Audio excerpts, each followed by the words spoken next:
மனுஷனே கண்டுபிடிச்சது தான் இந்த சாதி.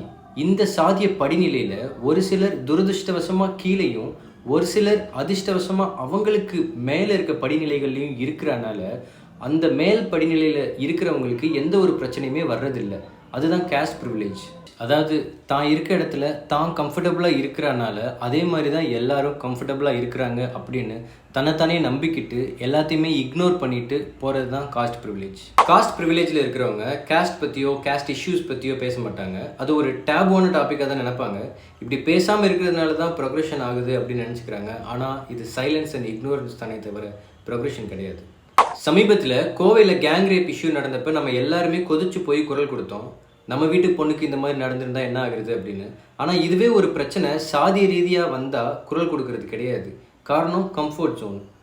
காஸ்ட் ப்ரிவிலேஜில் இருக்கவங்களுக்கு சாதிய தீண்டாமை நடக்காது. ஆனால் இதுவே மற்றவங்களுக்கு நடந்தால் அதை சைலண்ட்டாக இக்னோர் பண்ணிடுவாங்க. இது வெறும் இக்னோரன்ஸ் மட்டும் கிடையாது, இன்ஜஸ்டிஸ்.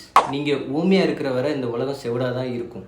அதனால தான் டாக்டர் அம்பேத்கர் சொல்லியிருக்காரு, caste is a state of mind அப்படின்னு. சாதி ஒரு மனநிலை. நீ அரசியலில் தலையிடவில்லை என்றால் அரசியல் உன் வாழ்க்கையில் தலையிடும். இங்கே அரசியல் அப்படின்னா ஊழல் லஞ்சம் மட்டும் கிடையாது. சாதியால் மக்களை பிரித்து வச்சு செய்கிறது ஒரு மிகப்பெரிய அரசியல். படித்தவன் எல்லாம் நாட்டை மற்றவங்க பார்த்துக்கணும் அப்படின்னு போயிட்டா யார் பார்த்துக்குவா? சாட்டை எடுத்து நாட்டை திருத்து, இளம் தலைமுறை தானே நீ.